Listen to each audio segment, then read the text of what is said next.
माणसापर्यंत पोहोचला पाहिजे, यासाठी त्यांनी सहकार क्षेत्रात आमूलाग्र बदल घडवले, क्रांती घडवली. हा सर्वसामान्य माणसाला याचा फायदा झाला पाहिजे हे त्यांनी पाहिलं. मला आठवतंय, आम्ही जेव्हा देवेंद्रजी, आम्ही आणि आमचे मंत्री जेव्हा अमित भाईकडे गेलो होतो की साखर कारखाने, शेतकरी अडचणीत आलेत, तेव्हा 10,000 कोटीचं इन्कम टॅक्स माफ करण्याचा क्रांतिकारी निर्णय अमित भाईंनी घेतला होता.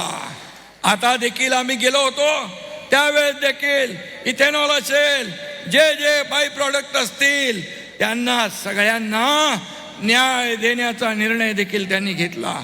टॅक्सला मजबूत केलं, अगदी शेवटच्या घटकापर्यंत हा फायदा, न्याय गेला पाहिजे, यासाठी त्यांनी मोठं क्रांतिकारी पाऊल उचललेलं आहे. आणि म्हणून मी त्यांचं मनापासून अभिनंदन या ठिकाणी करतो. मनापासून त्यांना धन्यवाद देत असताना या ठिकाणी त्यांचा अभिमान देखील आम्हाला आहे की आज 1,500 कोटीचं हे आपलं अंबाबाई मंदिराचं सुशोभीकरणाचा टप्पा सुरू होतोय. आणि महाराष्ट्र राज्य देखील या ठिकाणी, जसं आपले आदरणीय प्रधानमंत्री देखील या ठिकाणी देशातल्या मंदिरांचं पुनर्जीवन, सुशोभीकरण करतायत, तसं या राज्यामध्ये देखील अनेक मंदिरांचं, देवस्थानचं, तीर्थस्थानचं या ठिकाणी विकास, विरासत, ही आपली विरासत आहे. जसं अयोध्याचं राम मंदिर कुणालाही वाटलं नव्हतं अयोध्येचं राम मंदिर होईल, परंतु राम मंदिर देखील झालं, हा देखील इतिहास आहे.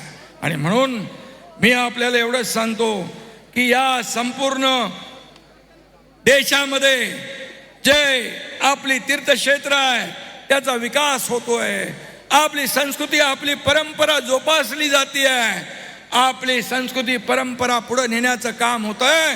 तसंच मोदीजी आणि अमित भाईंच्या मार्गदर्शनाखाली या राज्यात देखील आपली तीर्थक्षेत्र, आपली प्राचीन मंदिरं, आपले गडकोट किल्ले, त्यांचं पुनरुत्थान, त्यांचं सुशोभीकरण, त्यांचं संरक्षण, त्यांचं जतन करण्याचं काम महायुती सरकार या ठिकाणी करतोय.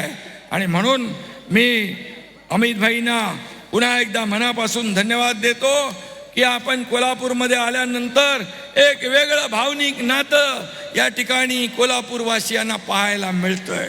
आणि म्हणून मी आपल्याला अमित भाई, आपको बहुत बहुत धन्यवाद देना चाहता हूँ.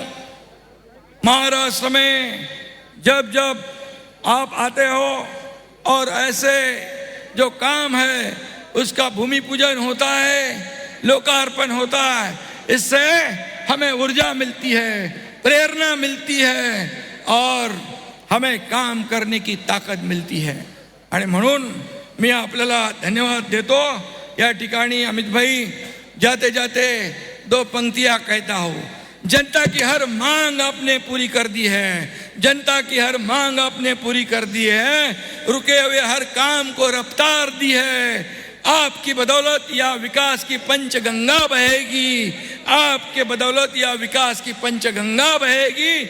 माँ अंबाबाई मंदिर का नवनिर्माण एक नई मिसाल बन जाएगी. धन्यवाद. जय हिंद, जय महाराष्ट्र.